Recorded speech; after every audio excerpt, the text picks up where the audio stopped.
নমস্কার পরীক্ষার্থীগণ, কুল প্রিপারেশনে তোমাদের সকলকে স্বাগত।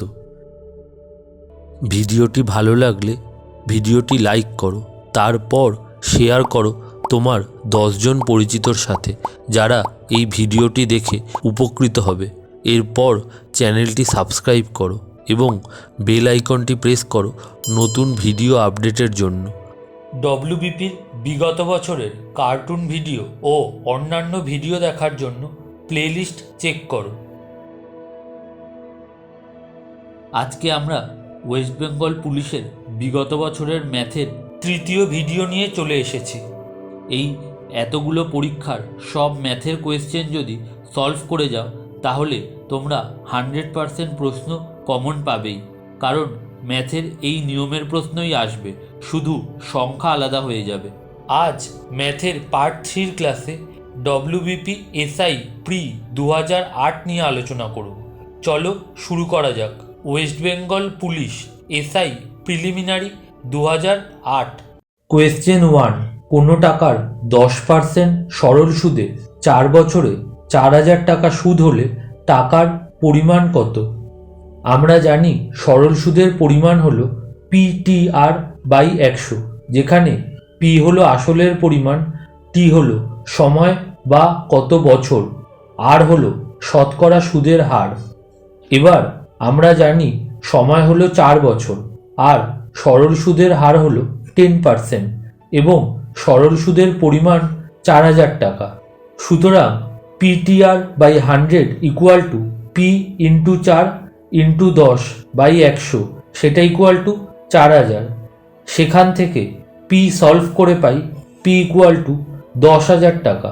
সুতরাং উত্তর হলো অপশান বি, 10,000 টাকা। কোয়েশ্চেন 2, একটি ছাতার ধার্য মূল্য 80 টাকা। ছাতাটি 68 টাকায় বিক্রি করা হলো, তাহলে ছাড়ের হার কত? প্রশ্ন অনুযায়ী 80 টাকায় ছাড় দেওয়া হয় 80 মাইনাস 68 ইকুয়াল টু 12 টাকা।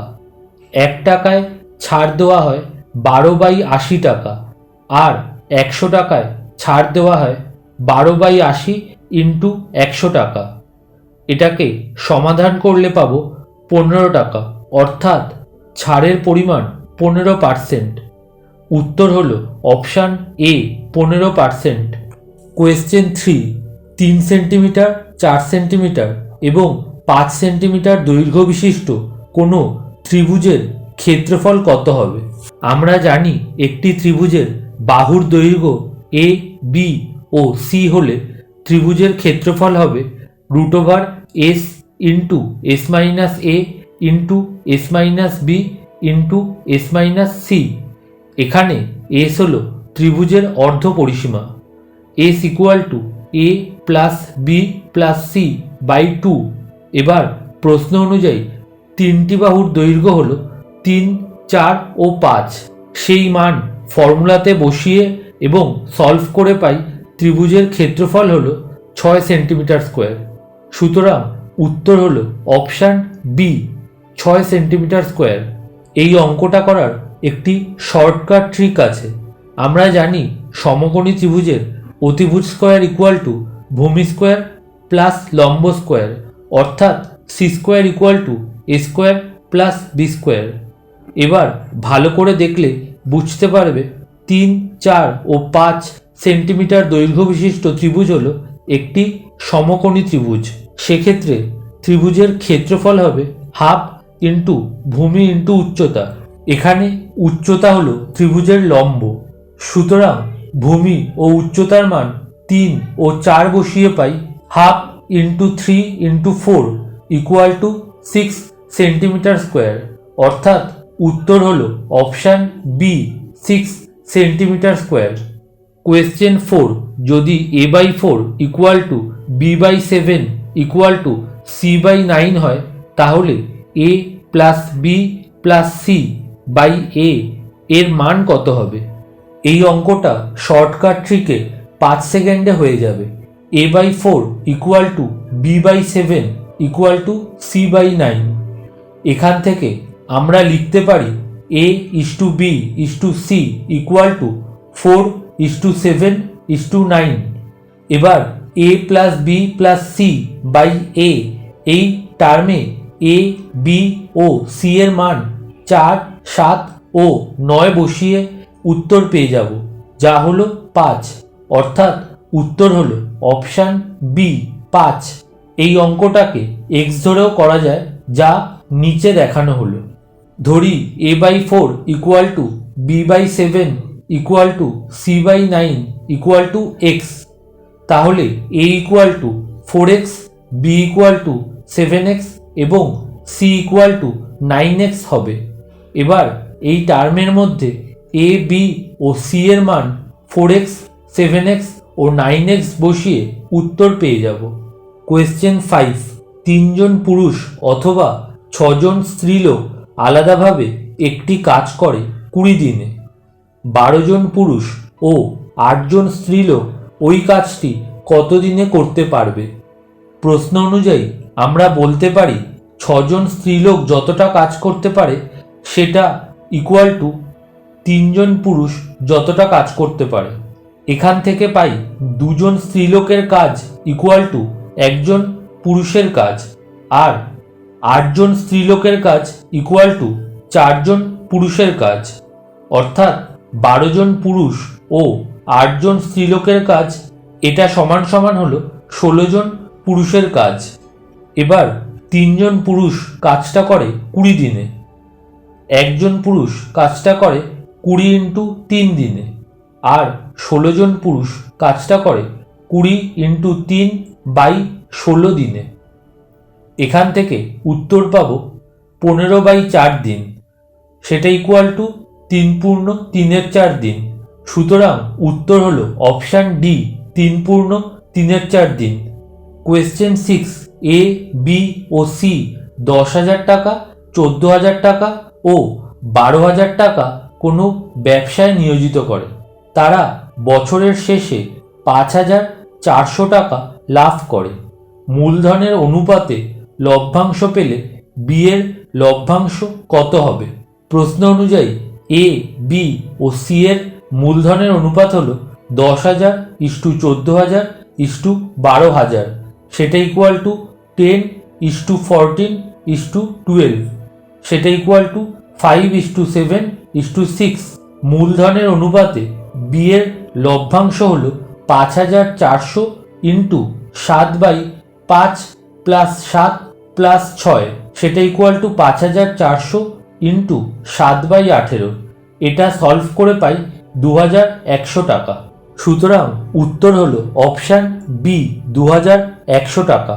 কোয়েশ্চেন 7, দুটি বৃত্তের ক্ষেত্রফলের অনুপাত 4:1, এদের ব্যাসার্ধের অনুপাত কত হবে?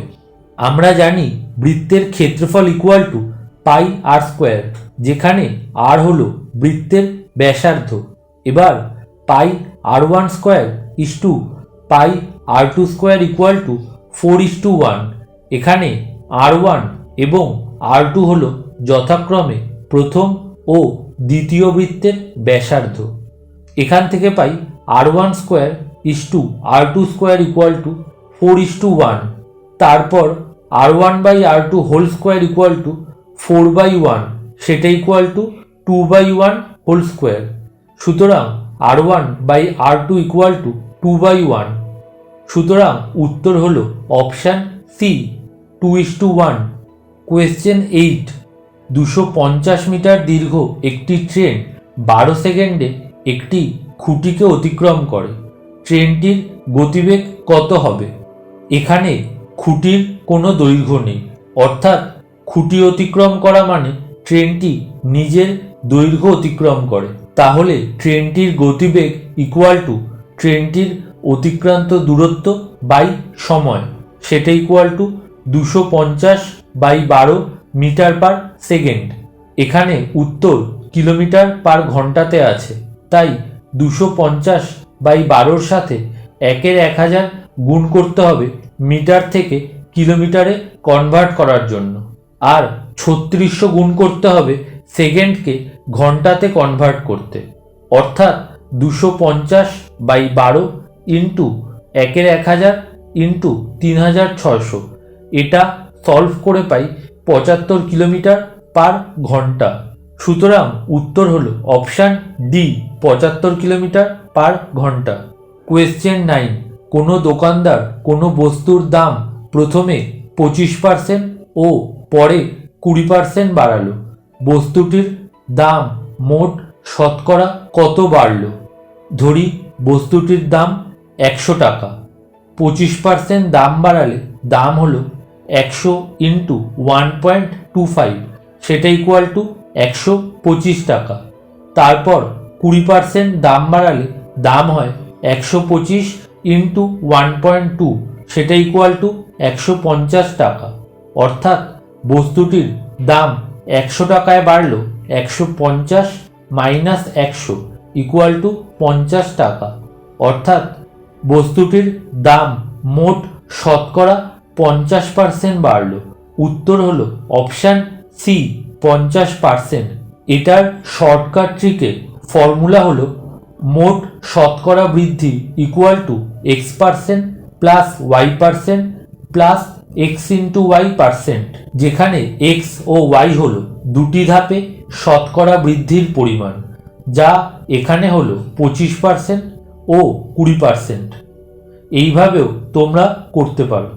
কোয়েশ্চেন 10, একটি 2 অঙ্কের সংখ্যা ও অঙ্কদ্বয় পরিবর্তন করলে পরিবর্ধিত সংখ্যার অন্তর্ফল হয় 27। অঙ্কদ্বয়ের যোগফল 7 হবে। 2 অঙ্কের সংখ্যাটি কত হবে? এটি শর্টকাট ট্রিকে খুব তাড়াতাড়ি হবে।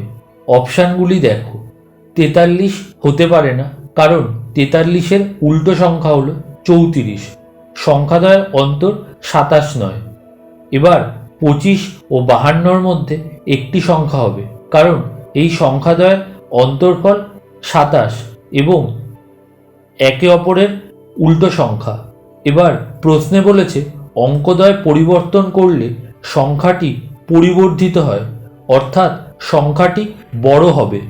সুতরাং উত্তর হবে বি, 25, কারণ অঙ্কদ্বয় পরিবর্তন করলে সংখ্যাটি বড় হয়ে যায় এবং তা হলো 52। এটাকে নর্মালভাবে করা যাবে। ধরি সংখ্যাটির একক ঘরের অঙ্ক হলো x। যেহেতু অঙ্কদ্বয়ের যোগফল 7, তাই দশক ঘরের অঙ্ক ইকুয়াল টু 7 মাইনাস x। সুতরাং সংখ্যাটি হলো 10 into 7 minus x plus x। অঙ্কটি পরিবর্তন হওয়ার পর সংখ্যাটি হলো 10x প্লাস 7 মাইনাস x।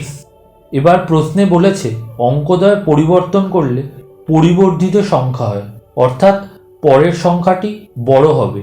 সুতরাং 10x plus 7 minus x minus 10 into 7 minus x minus x equal to 27। এটাকে সলভ করে পাই 18x equal to 27 plus 70 minus 7 আর x ইকুয়াল টু 5। অর্থাৎ দশক অঙ্ক হলো 7 মাইনাস 5 ইকুয়াল টু 2। সুতরাং সংখ্যাটি হলো 25। Option B, 25। কোয়েশ্চেন 11, কোনো ছাত্রের 4টি বিষয়ের প্রাপ্ত মানের গড় 75 হয়। যদি ছাত্রটি পঞ্চম বিষয় 80 পায়, তাহলে নতুন গড় কত হবে? এটি শর্টকাট ট্রিকে 5 সেকেন্ডে হয়ে যাবে। 4টি বিষয়ের মানের গড় 75, পঞ্চম বিষয় পায় 80, সেটা ইকুয়াল টু 75 প্লাস 5, অর্থাৎ প্রত্যেকের 75 হওয়ার পর 5 এক্সট্রা থাকলো, অর্থাৎ 5টি বিষয়ের গড় হলো 75 প্লাস 1। এখানে এক্সট্রা 5 নম্বর থেকে প্রত্যেকে 1 করে পায়, অর্থাৎ উত্তর হলো অপশান সি, 76। এটাকে নিচের মতো করে নর্মালভাবে করা যায়। 4টি বিষয় মোট পায় 75 ইন্টু 4 ইকুয়াল টু 300। পঞ্চম বিষয় পায় 80, সুতরাং 5টি বিষয় মোট পায় 300 প্লাস 80 ইকুয়াল টু 380। অর্থাৎ 5টি বিষয়ের গড় 380 বাই 5 ইকুয়াল টু 76। সুতরাং উত্তর হলো option C, 76। Question 12, √125 minus √45 minus √20 equal to কত? এখানে 125, 45 ও 20কে প্রত্যেকটির মৌলিক সংখ্যার গুণফলের আকারে লিখতে হবে। √125 ইকুয়াল টু √5 ইন্টু 5 ইন্টু 5। এবার একে লিখতে পারি 5√5 এইভাবে, কারণ এখানে দুটো 5 ছিল, সেখান থেকে একটা 5 রুটের বাইরে বেরিয়ে আসলো। একইভাবে √45 ইকুয়াল টু √3 ইন্টু 3 ইন্টু 5, সেটা ইকুয়াল টু 3√5। একইভাবে √20 ইকুয়াল টু √2 ইন্টু 2 ইন্টু 5, সেটা সমান সমান 2√5। অর্থাৎ পুরো টার্মটা দাঁড়ালো 5√5 মাইনাস 3√5 মাইনাস 2√5, সেটা equal two 5√5 minus 5√5 equal to 0। সুতরাং উত্তর হলো option A 0। Question 13, 1/1 into 2 plus 1/2 into 3 plus 1/3 into 4 plus ... 1/9 into 10 এর সরলতম মান কত হবে? এই অঙ্কটা শর্টকাট নিয়মে 5 সেকেন্ডে হয়ে যাবে যদি তুমি প্যাটার্নটা বুঝতে পেরে যাও। 1/1 ইন্টু 2কে 2 - 1/1 ইন্টু 2 এইভাবে লিখতে পারি। আবার সেখান থেকে পাই 1 মাইনাস 1/2। এইভাবে প্রত্যেকটা দুটো করে টার্মে ভেঙে যাবে। এবার সব কাটাকাটি হয়ে প্রথমটা থেকে 1 এবং শেষ টার্মের থেকে -1/10 পড়ে থাকবে, সেটা ইকুয়াল টু হলো 1 মাইনাস 1/10, সেটা ইকুয়াল টু 9/10। সুতরাং উত্তর হলো option b 9/10। Question 14, 48 to the power -2/7 into 16 to the power -5/7 into 3 to the power -5/7, এটা ইকুয়াল টু কত হবে? এখানে 48কে আমরা 16 ইন্টু 3 আকারে লিখতে পারি। অর্থাৎ 48 টু দি পাওয়ার -2/7 ভেঙে হয়ে যাবে 16 to the power -2/7 into 3 to the power -2/7। এবার 16-এর যে দুটো টার্ম আছে সেটা একসাথে এইভাবে লেখা যায়, 16 টু দি পাওয়ার -2/7 -5/7। একইভাবে 3-এর দুটো টার্মকে এইভাবে লেখা যায়, 3 টু দি পাওয়ার -2/7 -5/7। অর্থাৎ 16 to the power -7/7 into 3 to the power -7/7, সেটা সমান সমান 16 to the power -1 into 3 to the power -1, সেটা equal to 1/16 into 1/3 equal to 1/48। সুতরাং উত্তর হবে অপশান বি 1/48।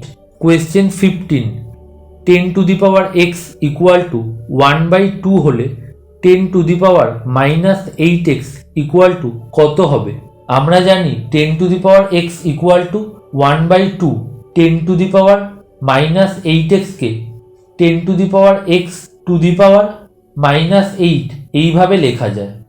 এবার 10 to the power x equal to 1/2 বসিয়ে পাই 1/2 টু দি পাওয়ার -8, সেটা equal to 2 to the power -1 এর টু দি পাওয়ার -8। এখানে 1/2কে 2 টু দি পাওয়ার -1 এইভাবে লেখা যায়। এবার -1 আর -8 পাওয়ার দুটো গুণ হয়ে 8 হয়, অর্থাৎ 2 to the power 8 equal to 256। সুতরাং উত্তর হলো ডি 256। কোয়েশ্চেন 16, 1 - 1 প্লাস 2 - 2 প্লাস ... 100টি পদ পর্যন্ত, এটা ইকুয়াল টু কত হবে? এই অঙ্ক শর্টকাট ট্রিকে 5 সেকেন্ডে হয়ে যাবে। 1 - 1 ইকুয়াল টু 0 হয়, অর্থাৎ প্রত্যেক জোড় থেকে 0 উত্তর আসবে। এবার দেখো পদ আছে 100টি, যা হলো জোড় পদ, অর্থাৎ কোনো পদ একা থাকবে না, সবাই জোড়ায় থাকবে। সুতরাং উত্তর হলো অপশান সি 0। এইটায় যদি প্রশ্নে 101টি পদ থাকতো তাহলে উত্তর কত হতো একবার দেখা যাক। এখানে second term equal to 2/2 equal to 1, fourth term equal to 4/2 equal to 2। একইভাবে 100তম term equal to 100/2 equal to 50, আর 101তম টার্ম ইকুয়াল টু 51 হবে। এখানে সব জোড় থেকে শূন্য আসবে, শুধু 101তম পদটি একা পড়ে থাকবে, যা হলো 51, অর্থাৎ এর উত্তর হবে 51। কোয়েশ্চেন 17, 2, 5, 12, 27, 58 এক্স এই সারিটিতে এক্স ইকুয়াল টু কত হবে? সারিটিতে প্রথমে আছে 2, তারপর 5, 12, 27, 58। এইভাবে লাস্টে যে এক্স আছে তার মান বের করতে হবে। 5কে আমরা লিখতে পারি 2 × 2 + 1 এইভাবে। এখানে প্রথম 2টা 5-এর আগে যে 2 ছিল সেটা নেওয়া হয়েছে। একইভাবে 12কে লিখতে পারি 5 × 2 + 2 এইভাবে। 27কে লিখতে পারি 12 × 2 + 3। 58কে লিখতে পারি 27 × 2 + 4। এইভাবে লাস্ট সংখ্যাটি হবে আগের সংখ্যার সাথে 2 গুণ এবং তার সাথে 5 যোগ হবে, অর্থাৎ এক্স হবে 58 গুণ 2 + 5, সেটা ইকুয়াল টু 116 + 5 ইকুয়াল টু 121, অর্থাৎ উত্তর হলো সি 121। কোয়েশ্চেন 18, 1, 2, 3, 4, 5, 4, 3, 2, 1 এর বর্গমূল কত হবে? এইটা শর্টকাট ট্রিকে তোমাকে করতে হবে, এমনিভাবে করতে গেলে অনেক সময় লাগবে। 11-র বর্গ হলে উত্তর হয় 121, 111-র বর্গ হলে উত্তর হয় 1, 2, 3, 2, 1। একইভাবে 1111, 11111 এবং 1,11,111-র বর্গ করা যায়। বর্গে দেখো উত্তরের প্যাটার্নটা কীরকমভাবে হচ্ছে। 1 থেকে লেখা শুরু হয়ে যতগুলো 1 থাকবে তত অবধি লিখতে হবে, তারপর আবার তা থেকে 1 অবধি লিখতে হবে। এবার প্রশ্নে বলা সংখ্যাটির প্রথমে 1 থেকে 5 অবধি অঙ্ক লেখা হয়েছে এবং তারপর 5 থেকে 1 অবধি অঙ্ক লেখা আছে, অর্থাৎ এর বর্গমূল হবে 5টি 1 অঙ্কের সংখ্যা। সুতরাং উত্তর হবে অপশান ডি 11,111। কোয়েশ্চেন 19, √2, 1√3, 4√4 এর মধ্যে কোনটি বৃহত্তম? এই টাইপের অঙ্ক আগের দুটো পার্টের একটা এসেছিল। এবার দেখা যাক কি করে করতে হবে। √2কে আমরা 2⁻1/2 এইভাবে লিখতে পারি। 1√3কে আমরা 3⁻1/1 এইভাবে লিখতে পারি। 4√4কে আমরা 4⁻1/4 এইভাবে লিখতে পারি। এবার প্রত্যেক সংখ্যার পাওয়ারের ভগ্নাংশে যে হর আছে তা প্রত্যেকের সমান করতে হবে। তাই 1/2কে 2 দিয়ে গুণ করে পাই 2⁻2/4, 1/1কে 4 দিয়ে গুণ করে পাই 3⁻4/4, আর 1/4কে 1 দিয়ে গুণ করে পাই 4⁻1/4। এবার দেখো √2 হয়ে গেল 4√4, 1√3 হয়ে গেল 4√81, আর 4√4 হয়ে গেল 4√4, অর্থাৎ বৃহত্তম সংখ্যা হলো 1√3। সুতরাং উত্তর হলো অপশান বি 1√3। কোয়েশ্চেন 20, 88 কিমি দূরবর্তী দুটি স্থান থেকে দুটি গাড়ি এ ও বি পরস্পরের দিকে আসছে। যদি তাদের গতিবেগের অনুপাত 5:6 হয় এবং বি এর গতিবেগ 90 কিমি/ঘন্টা হয়, তাহলে কত সময় পরে তারা পরস্পর সাক্ষাৎ করবে? আমরা জানি এ ও বি এর গতিবেগের অনুপাত 5:6। বি এর গতিবেগ ইকুয়াল টু 90 কিমি পার ঘন্টা। সুতরাং এর গতিবেগ হবে 90/6 × 5, সেটা ইকুয়াল টু 75 কিমি পার ঘন্টা। এ ও বি একসাথে পরস্পরের দিকে আসছে, অর্থাৎ দুজনের গতিবেগ একসাথে 88 কিমি অতিক্রম করবে। তাই 90 + 75 সেটা ইকুয়াল টু 165 কিমি যায় 1 ঘন্টায় বা 60 মিনিটে। 1 কিমি যায় 60/165 মিনিটে, আর 88 কিমি যায় 60/165 × 88 মিনিটে। এটা সমাধান করে পাই 32 মিনিট। সুতরাং উত্তর হলো অপশান বি, 32 মিনিট। কোয়েশ্চেন 21, দুটি সংখ্যার গুণফল 324 এবং গসাগু 3 হলে সংখ্যাদ্বয়ের লসাগু কত হবে? আমরা জানি সংখ্যা দুটির গুণফল ইকুয়াল টু গসাগু ইন্টু লসাগু। এবার সংখ্যা দুটির গুণফল হলো 324 আর গসাগু হলো 3। এই মান দুটি বসিয়ে পাই লসাগু ইকুয়াল টু 324/3, সেটা ইকুয়াল টু 108। সুতরাং উত্তর হলো ডি, 108। কোয়েশ্চেন 22, বার্ষিক 10% চক্রবৃদ্ধি হারে কত বছরে 1 লাখ টাকার সমূল চক্রবৃদ্ধি 1,33,100 টাকা হবে? আমরা জানি চক্রবৃদ্ধি সুদে n বছর পর সুদ আসল হবে p × 1 + r/100⁴n। p হলো আসলের পরিমাণ, r হলো চক্রবৃদ্ধি সুদের হার, n হলো n বছর। এবার p × 1 + r/100⁴n সেটা equal to 1,33,100। p equal to 1 lakh ও r ইকুয়াল টু 10% বসিয়ে পাই 1000 × 1.1⁴n সেটা ইকুয়াল টু 1331।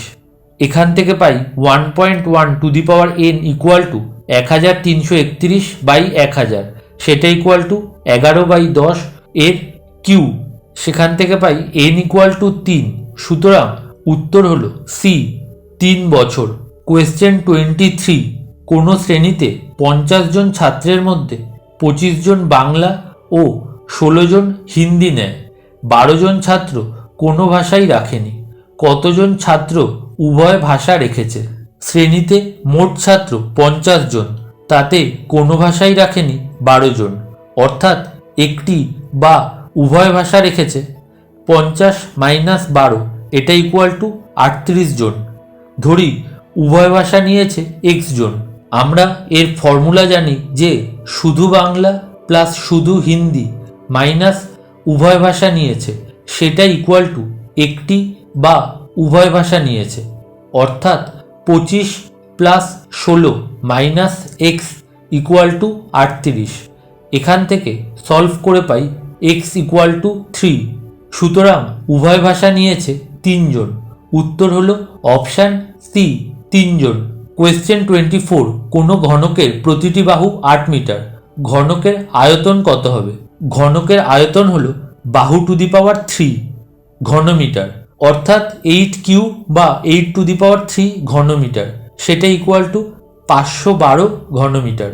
অর্থাৎ উত্তর হলো ডি, ওপরের কোনোটাই নয়। কোয়েশ্চেন 25, একজন মোটর আরোহী এ থেকে বি 20 কিমি পার ঘন্টা গতিতে এবং বি থেকে এ 30 কিমি পার ঘন্টা গতিতে যাতায়াত করে। গড় গতিবেগ কত হবে? ধরি এ ও বি এর দূরত্ব হলো এক্স আর গড় গতিবেগ ইকুয়াল টু মোট অতিক্রান্ত দূরত্ব বাই মোট সময়। মোটর আরোহী এ থেকে বিতে যায় এবং ফিরে আসে, অর্থাৎ মোট অতিক্রান্ত দূরত্ব x plus x equal to 2x আর মোট সময় equal to x/20 plus x/30। এইটা কিভাবে আসলো মাঝে তা লেখা আছে। যখন এ থেকে বিতে যায় তখন 20 কিমি যায় 1 ঘন্টায়, 1 কিমি যায় 1/20 ঘন্টায় আর x কিমি যায় x/20 ঘন্টায়। একইভাবে বি থেকে এতে আসতে সময় লাগে x/30 ঘন্টা। সুতরাং গড় গতিবেগ equal to 2x by x/20 plus x/30। এটাকে সমাধান করলে পাবো 24 কিলোমিটার পার ঘন্টা, অর্থাৎ উত্তর হলো অপশান বি 24 কিমি পার ঘন্টা।